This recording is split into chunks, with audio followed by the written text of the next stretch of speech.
வணக்கம். ஸ்ரீ காளியம் சரணம். ஸ்ரீ காளியம் பற்றி நான் உங்கள் அன்பு ஜோதிடர் அன்பு நண்பன் கார்த்திக் ரேகிராம். நம்மளுடைய எஸ்கே அஸ்ட்ராலஜி நம்ம பார்க்க போறது பாத்தீங்கன்னா 2025ஆம் ஆண்டு வரக்கூடிய சனி பயிற்சி பலன்கள்ங்க. 12 ராசிக்காரங்களுக்கும் 12 லக்னக்காரங்களுக்கும் இந்த சனி பயிற்சி எப்படின்னு பார்க்க போறோம். இந்த சனி பயிற்சியோட பாத்தீங்கன்னா 2.5 ஆண்டு காலம் சனி பகவான் ஒரு கட்டத்துல வசிக்க போறாருங்க.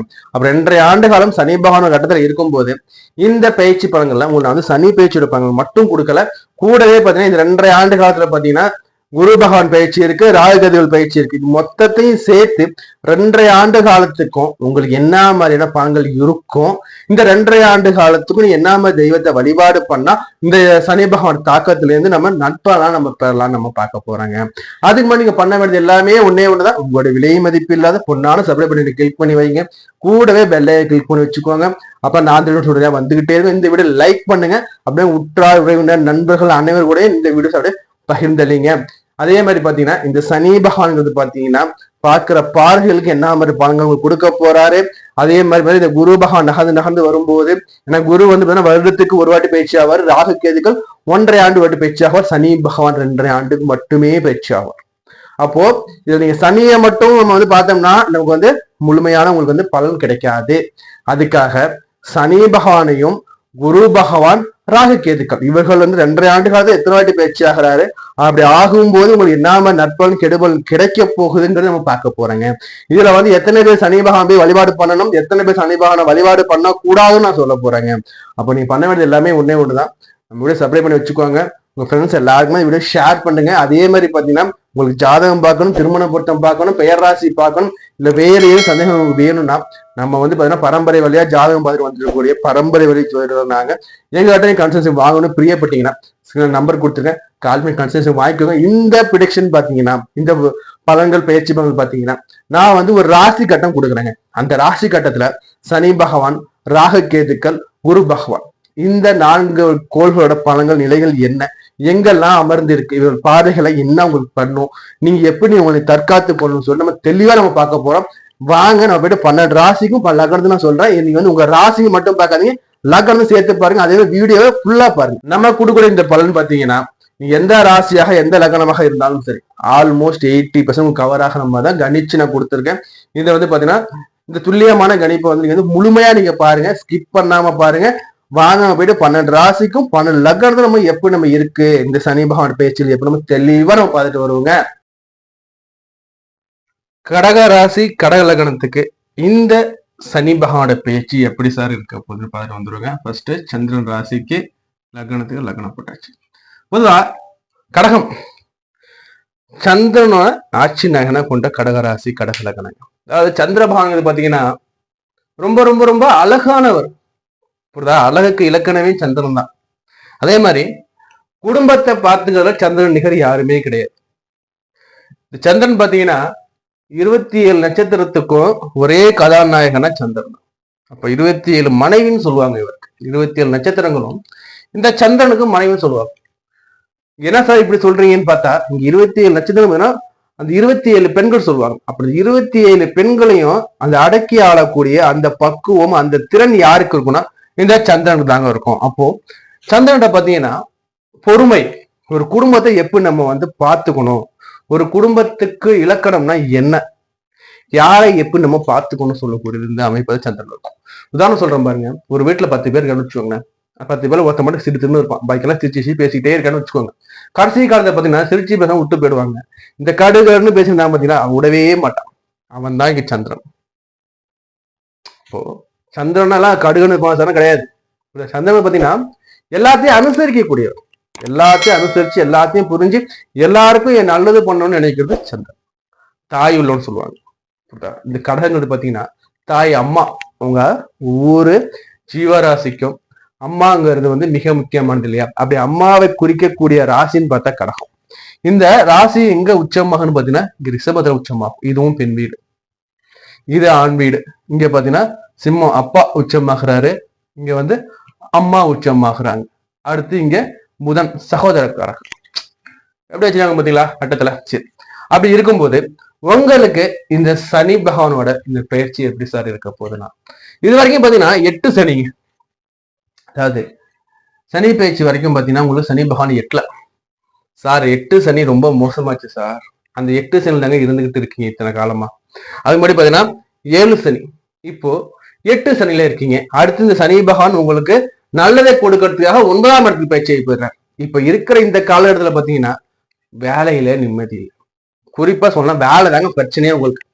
வேலைக்கு போனா அங்க ஒரு வில்லன் உட்காந்துரு, எந்த வேலைக்கு போனாலும் வில்லன் உட்காந்துருக்கான். வீட்டுக்கு வந்தாலும் வீட்டுல நிம்மதி இல்லை. கணவன் மனைவி கிட்ட ஒற்றுமை இல்லை.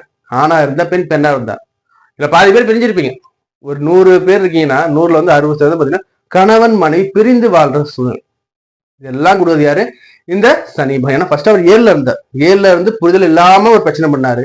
8க்கு வந்து அசிங்கம், அவ பேர், அவமரியாதை என்ன கொடுக்கணுமோ அத்தனையும் கொடுத்தாரு. வீட்டுல மட்டும்தான் கொடுத்தாரா? இல்ல, தொழிலையும் வெளில சொல்லிக்க முடியாத பிரச்சனைகள். ஒரு பெண்ணா இருக்கீங்கன்னா எவ்வளவு பிரச்சனை சந்திக்க முடியுமோ வேலையில அவ்வளவு பிரச்சனை சந்திச்சிருக்கீங்க. ஒரு ஆணா இருக்கீங்கன்னா எவ்வளவு கஷ்டத்தை அனுபவிக்க முடியுமோ எவ்வளவு பிரச்சனை, அத்தனை பிரச்சனையும் அவ்வளவு கஷ்டத்தை அனுபவிச்சுட்டு சொல்லக்கூடாது. வேலையை விட்டுறலாமா சார்? வேலையை விட்டு வெளில வந்த ஏன்ட்ட கேட்ட எத்தனை பேர் இருக்கு சார், நான் வேலை ரொம்ப பிரச்சனைங்க சார், என் குடும்பத்தை பாக்குறேன் சார். அதாவது குடும்பத்தை தள்ள வச்சுக்கிட்டு வேலை கஷ்டத்தை எல்லாத்தையும் அனுசரிச்சு ஏதோ ஒரு கடமைக்காகவோ ஏதோ ஒரு இருந்தே நிர்பந்தத்துக்காகவோ நீங்க வேலை செஞ்சுட்டு இருந்த காலம் போய் இப்ப நல்ல காலத்துக்கு வர போறீங்க. நான் என்ன சொல்றேன்னா, உங்களுக்கு இவ்வளோ கஷ்டத்தெல்லாம் வந்து பொறுமையா கடந்து வந்த கடகராசி கடக நண்பர்களுக்கு பாத்தீங்கன்னா இந்த சனி பேச்சுக்கு பிறகு உங்களுக்கு வருங்காலங்க பாத்தீங்கன்னா பொற்காலமா நான் சொல்றேங்க. நெகட்டிவ் ஃபீட்பேக் எதுவும் சொல்ல போறது கிடையாது. எல்லாமே கடவுள் நான் சொல்ல போது எல்லாமே பாசிட்டிவா சொல்றேன். இது வரைக்கும் நான் சொன்னது எல்லாமே நெகட்டிவ் தான். ஏன்னா இது வரையும் கிரக அமைப்பு அது மாதிரி இருந்துச்சு இல்லையா? இப்ப நான் சொல்ல போறது பாத்தீங்கன்னா கடந்த வீடியோலையும் நான் சொல்லியிருப்பேன். கடந்த வீடியோல பாத்தீங்கன்னா உங்களுக்கு வந்து ஆல்மோஸ்ட் 90% நீங்க வந்து நல்ல நிலைமைக்கு வந்துகிட்டு இருக்கீங்க. கொஞ்ச காலம் பொறுமையா இருங்க சொல்லியிருக்கோம் இல்லையா? இப்ப இந்த வீடியோல கடகராசி கடகத்தை பொறுத்த வரைக்கும் பாத்தீங்கன்னா உங்களுக்கு 100% நீங்க வந்து நன்மையை பெற போறீங்க. புரியுதா? கணவன் மனைவியால வந்த பிரச்சனைகள், அசிங்கங்கள், அவமானங்கள், நம்மளை அவமரியாதையா பேசியவர் எத்தனை பேர், நம்மளை அவமாரி நடத்தினவங்க எத்தனை பேர், நமக்கு நிம்மதி இல்லாத சூழ்நிலை, வெளிலையும் நிம்மதி இல்லை, வீட்லயும் நிம்மதி இல்லை, குழந்தைகள் வகை நிம்மதி இல்லை, கணவன் நிம்மதி இல்லை, மாமியார் வகை நிம்மதி இல்லை. இப்படி எல்லாம் போனோம். நமக்கு என்னன்னா ஒரு மிக மிக மிக மிக நல்ல ஒரு பொற்கால பேச்சுன்னு பார்த்து சனி பகவான் பேச்சு. இவர் வந்து 9ஆம் இடத்துக்கு வர்றாருங்க. சார் 9 பாக்கியஸ்தானமாச்சு சார், 9ல சனி வந்தா எப்படி சார் நீங்க வந்து நல்லதுன்னு சொல்றீங்க? நாங்க வந்து பல ஜோசியம் நாங்க பார்த்தோம் சார். பல பேர் எங்க சொல்றது என்னன்னு பாத்தீங்கன்னா 9ல சனி வந்தா பாக்கியத்தை கெடுத்துருமா சார் நீங்க சொல்றீங்க சார், சொல்றாங்க சார். இங்க நீங்க வந்து நல்லது சொல்றது எப்படி சார்? நான் ஒண்ணு தெரிஞ்சுக்கோங்க, இந்த சனி பகவான் வந்து அமர்றது பாத்தீங்கன்னா குருவோட வீடுங்க. சுபரோட வீட்டுல, நல்லவன் வீட்டுல கெட்டவன் அமரும்போது எதுவும் பண்ண முடியாதுங்க. புரியுதா? இந்த நல்லவன் வந்து எப்படிங்க, வலுவா இருக்காரா லேசியா இருக்காராங்க? நல்லவனா இருக்கான், நோஞ்சானா இருக்கான், புரியுதா? இல்ல ஆனா கெட்டவன் பலசரியா இருந்தா ஒன்னும் பண்ண முடியாது, கெட்டவன் வேலை செய்வான். கரெக்டா? இங்க எப்படி சார் நல்லவர் வந்து பலமா இருக்காரா? எப்படி சார்? நான் ஒண்ணு தெரிஞ்சுக்கோங்க, குரு வந்து உச்ச நோக்கி போற, உச்ச வலிமை கிட்ட குரு இருக்கு. ஊட கொடுத்தவனோட வலிமை எப்படி இருக்கு? உச்சங்கிட்ட இருக்கு. கடகத்துல உச்சம். உங்க ராசி வந்து குரு உச்சமாகறாரு. அப்ப குரு ராசியை விட்டுருவாரா? விடவே மாட்டார் சார். ஆனா குரு எனக்கு வந்து பாத்தீங்கன்னா 6க்கும் 9க்கும் அதிபதியே சார். 6 விடுங்க, புரியுதா இல்லையா? அந்த 6 தான் பார்த்தா தொழில் ஒரு காலத்தை மறைஞ்சிருக்கு. நோய் நொடி பிணிப்பீட கடனாக இருந்தாலும் அந்த 6 விட ஒரு தொழில் ஒளிஞ்சிருக்கு. அப்ப தொழிலை கொடுக்க போறதும் குரு தானே. சரி, இப்போ 9ஆம் இடம் பாக்கியம் பத்தி வீடு கொடுத்த போதுனா உச்ச நோக்கி போறார், கடகத்து வீட்டை நோக்கி வர்றார். அது ஒரு பக்கம். இந்த பக்கம் சனி மகர மேசத்துல சனி பகவான் பாத்தீங்கன்னா உங்களுக்கு வந்து நிஷ்பலம், இவருக்கு பவர் கிடையாது. துலாத்துல சனி பகவான் உச்சம். துலாத்துல வரும்போது சனி நல்லா பவரா இருப்பாரு. மேசத்திட்ட போகும்போது சனி பகவான் தன் பவரை இழக்கிறாரு. அப்போ இந்த சனிங்கிறது எப்படி, இங்க குருங்கிறது எப்படி, நீங்களே யோசிச்சு பாருங்க. வீடு கொடுத்தவன் வலுவா இருக்கான். வீடு கொடுத்தவன் பாத்தீங்கன்னா உங்களுக்கு குரு பாத்தீங்கன்னா சனி பகவான் பயிற்சி ஆகியிருந்த அமர்ற காலகட்டத்துல 11ல குரு இருப்பார்.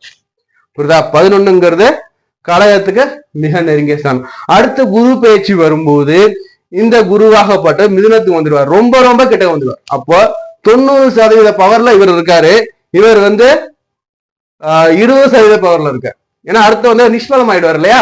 சரி, அது ஒரு பக்கம் இருக்கட்டும். சரி, இது ஒரு கணக்கு. அடுத்த கணக்குல எடுத்து பார்க்கும்போது ஊடு கொடுத்தவன் யாரு உங்களுக்கு? குரு. உங்களுக்கு சனி எதுக்கு அதிபதி? 8க்கும் 7க்கும் அதிபதி. சரி, 8க்கும் 7க்கும் அதிபதி எங்க வர்றாரு? குருவோட வீட்டுக்கு வர்றாரு. நல்லவன் வீட்டுல வந்து அமர்ந்துடுறாரு. புரிதல்? நல்லவன் வீட்டுல வந்து அமரும் போது எப்படி சார் பண்ண போறாருன்னா தொழில இருந்த பிரச்சனையை முதல்ல நீக்கிறாரு. உங்களுக்கு தொழில குடைச்சி கொடுத்துருந்தவங்க விலக போறாங்கன்னு அர்த்தம். ஃபர்ஸ்ட் வேலை புரியுதா? வேலையில இருந்த தொல்லைகள் விலக போகுது. அடுத்தபடியே இந்த கடகராசிக்காரத்தை பொறுத்த வரைக்கும் குடும்ப வாழ்க்கையில இருந்த சிக்கல்கள் விலக போகுதுங்க. தகப்பனாருக்கு மட்டும் ஒரு சில உடல் உபாதைகள் கொடுத்தாலும் இவர் அமர்றது குருவோட வீடுங்கனால தகப்பனாருக்கும் ஆதாயத்தை தான் கொடுக்க போற. First point. அப்பாவுக்கு ஒரு சில உடல் நலிவை கொடுத்தாலும் அப்பாவுக்கும் ஆதாயம். அப்பா கையில ஏதோ 2 ரூபா 3 ரூபாங்கிறதால குறைந்த அளவுக்கு காசாக இருந்தாலும் அது கொடுக்க போறாரு. அது பெரிய லெவலானது உங்க சுயஜாதத்தை பொறுத்து மாறுபடும்.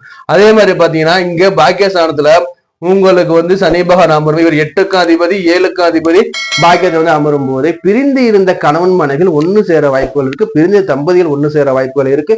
திருமணம் வேண்டி காத்திருந்தவங்க திருமணம் அமைகிற வாய்ப்பு இருக்கு. உங்களுடைய 7ஆம் அதிபதியே சனிதான். இவர் பாக்கியத்தை அமரும் போது 7 கலசத்தானம் இல்லையா, அவர் பாக்கியத்தை அமரும் போது திருமண வாய்ப்பை ஏற்படுத்துறாருங்க. இது ஒண்ணு. அடுத்தபடியா இந்த ராகு கேதுகள் பயிற்சியாகும் போது ராகு 8க்கு வந்துருவார். புரியுதா? குரு பகவான் 12க்கு வந்துருவார். புரியுதா இல்ல? இங்க கேது பகவான் உங்களுக்கு 2ஆம் இடத்துக்கு வந்துடுறார். அப்போ என்ன சார் நடக்குதுன்னா, இங்க சார் நான் வெளிநாட்டு வேலைக்கு நான் பணம் கட்டி இருந்தேன். 1 வருஷம் ஆகுது. பணம் கட்டினா எனக்கு வெளிநாட்டு வேலையே எனக்கு கிடைக்கல. நான் வெளிநாட்டு போக முடியுமா சார்? நினைச்சவங்க எல்லாருக்குமே வெளிநாட்டு வேலை, வெளியூர் வெளி தேசம். First point. நான் வெளிநாடு போலாமா சார் காத்திருக்க கடகராசி கடக அன்பு எல்லாருக்குமே வெளிநாடு போற வாய்ப்பை ஏற்படுத்தி கொடுப்பாங்க. ஏன் அப்படி சொல்றேன்னு பாத்தீங்கன்னா, இங்க ராகு 8ங்கிறது வெளியில. புரியுதா? சொந்த ஊர்ல இருந்தா பிரச்சனை, வெளியூர் போயிட்டே பிரச்சனை கிடையாது. கரெக்டா? அடுத்தபடியா இங்க 9ஆம் இடத்துல சனி பகவான். இந்த சனி பகவான் குரு 12ல கடகத்துக்கு அவதான் உச்சமாகிறார். கடகங்கள் ஜலராசி, கடல் கடந்து போய் வாணிகம் செய்யும். அப்போ வெளிநாட்டுக்காக வேலைக்காக பணம் கட்டி காத்திருந்தவங்க வெளிநாட்டு வேலை கிடைக்க போகுது. வெளிநாட்டு வேலை போலாமான்னு கேட்கறீங்க, தாராளமா ட்ரை பண்ணுங்க, வெளிநாட்டு வாய்ப்பும் கிடைக்கும். இது ஒண்ணு. அடுத்தபடியா வண்டி வாகன வீடு வாகனம் கேட்கறீங்களா? வண்டி வாகன வீடு தாராளமா உங்களுக்கு கிடைக்குங்க. ஏன் நான் சொல்றேன்னா, 12ல இருந்து 4ஆம் இடத்த குரு பகவான் பார்த்துட்டார். வர்ற மே மாதத்திற்கு பிறகு 4ஆம் இடத்த குரு பார்க்கும்போது வண்டி வாகன வீடுகள் சேரும். ஏன்னா உங்களுக்கு தனக்கா 12 விரயஸ்தானம். இந்த விரயத்தை எப்படி கொடுக்க போறாரு பாருங்க. இங்க நேரம் எங்க பாக்குறாரு அவரு? 4ஆம் இடத்தை பாக்குறாரு குரு. 4ல குரு பார்க்கும்போது என்ன ஆக போகுது உங்களுக்கு? வண்டி வாகன வீடு அவர் ஏற்படுத்த போறார். சரி, அடுத்தபடியா இந்த குரு பகவான் என்ன பண்றாரு? 6ஆம் இடத்தை பாக்குறாரு. நோய் நொடி பிணிப்பிட கடனை ஒழிய போகுது. இது வரைக்கும் இருந்த கடன் தொல்லை விலகுது. உடல்ல இருந்த இந்த நோய் உங்களுக்கு தீரப்போகுது. உங்களுக்கு உத்தியோக பிரச்சனைகள் தீரப்போகுது. புதிய உத்தியோகம் உங்களை சேரப்போகுது. அடுத்தபடியா இந்த குரு 8ஆம் இடத்தை பாக்குறாரு. 8ஆம் இடத்தை குரு பார்க்கும்போது என்ன சார் ஆகும்னா, உங்களுக்கு இருந்த அசிங்கங்கள் அவப்பேர்கள் எல்லாம் போக்க போறாருங்க. ஏதோ ஒரு பிரச்சனை இருந்திருக்கும், உங்க மேல வீண் பழி போட்டிருக்காங்க. அந்த வீண் பழி இப்ப உங்களை விட்டு விலகக்கூடிய காலம். எப்படி சார் விலகுனா, உங்க மேல பழி போட்டவங்களே நான் எனக்கு தெரியாம பொய் சொல்லிட்டேமா, என்ன மன்னிச்சிடுங்கம்மா சொல்லிட்டு அவங்களே தன் தப்ப உணர்ந்து அவங்களே உங்ககிட்ட இது பொய், நான் சொன்னது இல்ல, முழுக்க முழுக்க பொய்ன்னு அவங்களே ஒத்துக்கிட்டு உங்க மேல கரையை போகக்கூடிய காலமா நான் பார்க்க போறேன் இந்த காலத்துல.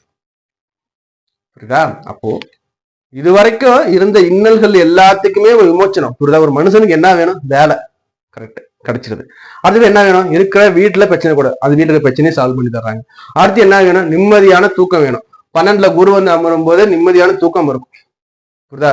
ஆலய வழிபாடு நல்லா இருக்கும். புரியுதா? அது ஒண்ணு. அடுத்தபடி என்ன வேணும் மனுஷனுக்கு?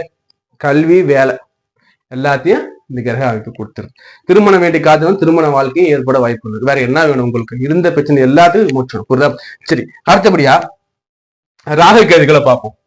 சனி சொல்லியாச்சு, குரு சொல்லியாச்சு. ராகு கேதுகள் எடுத்து பாருங்க. இந்த 2.5 ஆண்டு காலத்துல பாத்தீங்கன்னா ராகு கேது பாத்தீங்கன்னா மே மாசம் பயிற்சி ஆகிறாங்க. இவர் 8க்கு வர்றாரு, இவர் 2க்கு வந்துடுறாரு. அப்போ பாவிகள் மறைவு ஸ்தானத்துல அமரும் போது நன்மைதான். சரி, 2ல கேது எப்படி சார் இருக்கும்னா, பெரிய லெவல்ல கேது ஒன்றும் பண்ண போறது கிடையாது. ஒண்ணு தெரிஞ்சுக்கோங்க. 2ஆம் இடத்துல கேது அமரும் போது நம்ம பேசக்கூடிய வார்த்தைகள் நம்ம கவனமாக எடுத்துக்கணுங்க. அதை மட்டும் பண்ணுங்க போதும். எங்க எப்படி பேசணும் கரெக்டா பார்த்து பேசுங்க. அதே மாதிரி கண் சம்பந்தமான நோய்கள் ஏற்பட வாய்ப்புகள் இருக்கு. கண்ணில் மட்டும் கவனமா இருந்துக்கோங்க. அது ஓவர் டெம்பரேச்சர் ஆகாம உடம்ப பார்த்துக்கோங்க போதும். கண்ணில் ஜூஸ் விழாம பார்த்துக்கோங்க போதும். அடுத்தபடியா பாத்தீங்கன்னா செய்யக்கூடிய செயல், சொல்லக்கூடிய வாக்கு, நம்ம பணத்தை எங்க எப்படி நம்ம செலவு பண்றது மட்டும் பார்த்துக்கோங்க போதும். வேற ஒண்ணும் தேவையில்லை. இதுக்கு என்ன சார் பரிகாரம் வேணும்னா, விநாயகர் வழிபாடு வச்சுக்கோங்க போதும். கடகராசி கடகத்தை சேர்ந்த பெண்களுக்கு எப்படி சார் இருக்குன்னா, பெண்களை பொறுத்த வரைக்கும் இந்த காலகட்டம் நல்ல காலம் மட்டும் தான் பாக்குறாங்க. பெண்களுக்கு நம்ம குறை சொல்ற அளவுக்கு இல்லை. பட் இருப்பினும் பெண்களா இருக்கீங்கன்னா உங்களுடைய வாழ்க்கையில நீங்க கடந்து வந்த கஷ்ட நஷ்டங்கள் எல்லாத்துக்குமே ஒரு மிகப்பெரிய ஒரு விமோச்சனமா இந்த பயிற்சி இருக்குங்க. சனி பகவான் 8ஆம் இடத்தை விட்டு விலகுறதே ரொம்ப சந்தோஷம். அமர்ந்து நல்ல ஒரு வீட்டுல தான் அமர்றாங்க, உங்களுக்கு கெடு பலன் கிடையாது. உங்களுக்கு இருந்த பிரச்சனைகள் தீரப்போகுது. கணவன் மனைவிக்குள்ள இந்த கருத்து வேறுபாடு தீரப்போகுது.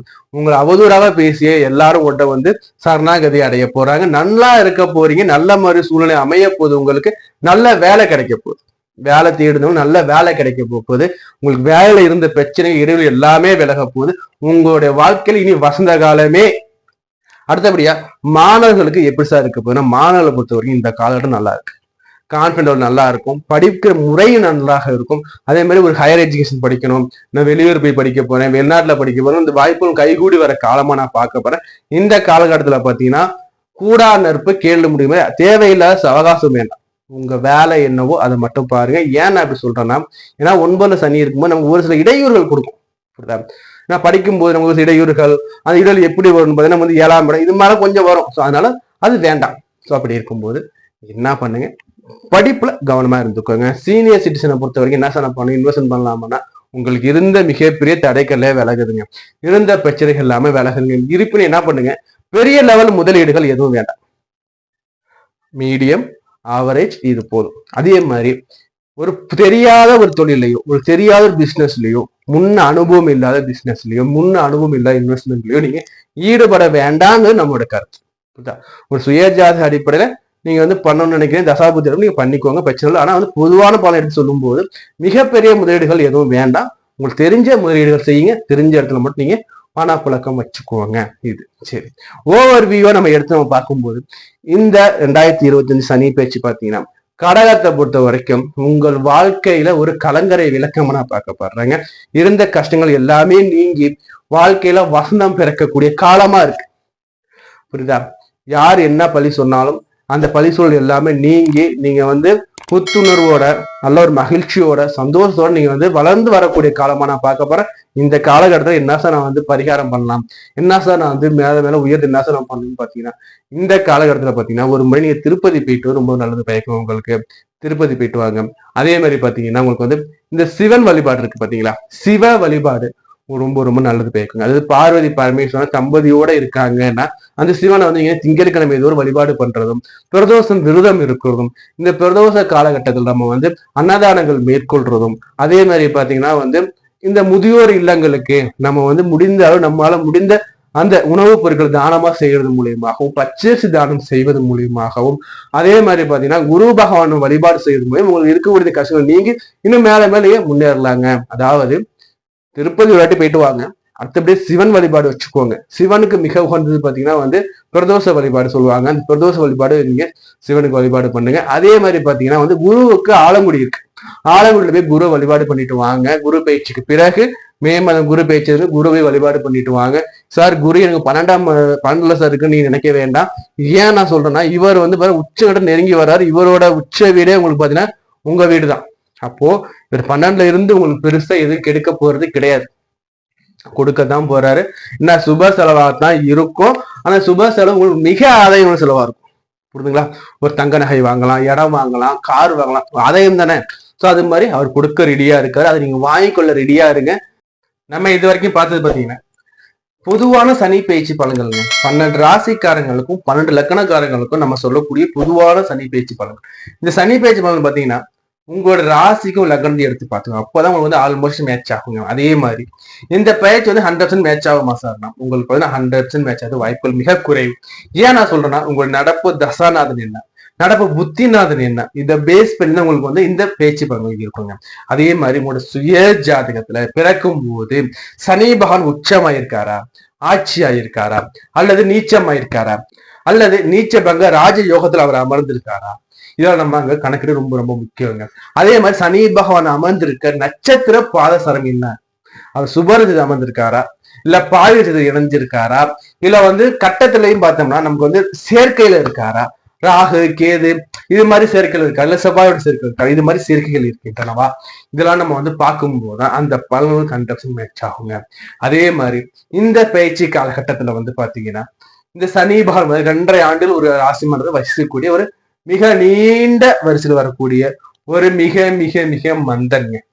இந்த மந்தன் நம்ம எடுத்து பார்க்கும்போது இந்த மந்தன் நம்ம எப்படி சாந்தம் பண்றது பாத்தீங்கன்னா, இந்த மந்தனுக்கு மிக சிறந்தது பாத்தீங்கன்னா பரிகாரம் பாத்தீங்கன்னா, அவருக்கு சனிக்கிழமை தோறும் பெருமாள் ஆளுக்கு வழிபாடு பண்ணிட்டு அங்க நவகிரகத்துல இருக்கக்கூடிய அந்த சனி பகவானுக்கு நம்ம எள் தானம் பண்ணும்போது ரொம்ப ரொம்ப அவர் மகிழ்ச்சி அடைவாருங்க. சார் எள்ளு முடியல சார், எள் எண்ணெய் சொல்லக்கூடிய நல்லெண்ணெய் வாங்கி கொடுங்க. அதே மாதிரி இந்த சனி பகவானுக்கு நம்ம பண்ணக்கூடிய அடுத்த ஒரு பரிகாரத்துல பார்த்தோம்னா, கை கால் இயலாதவங்களுக்கு நம்ம உதவிக்கரம் நீட்டும் போதும், முதியவர்களும் உதவிக்கரம் நீட்டும் போதும், அவர்களுக்கு அன்னதானம் பண்ணும் போதும், நம் வீட்டில் இருக்கக்கூடிய முதியவர்கள் நம்ம கண்ணும் கருத்துமாக பாதுகாக்கும் போதும், நமது பெற்றோரை கண்ணு கருத்துமாக பாதுகாக்கும் போதும் இந்த சனியோட அந்த கெடுபல் குறைக்கப்படும் தசமான உண்மை.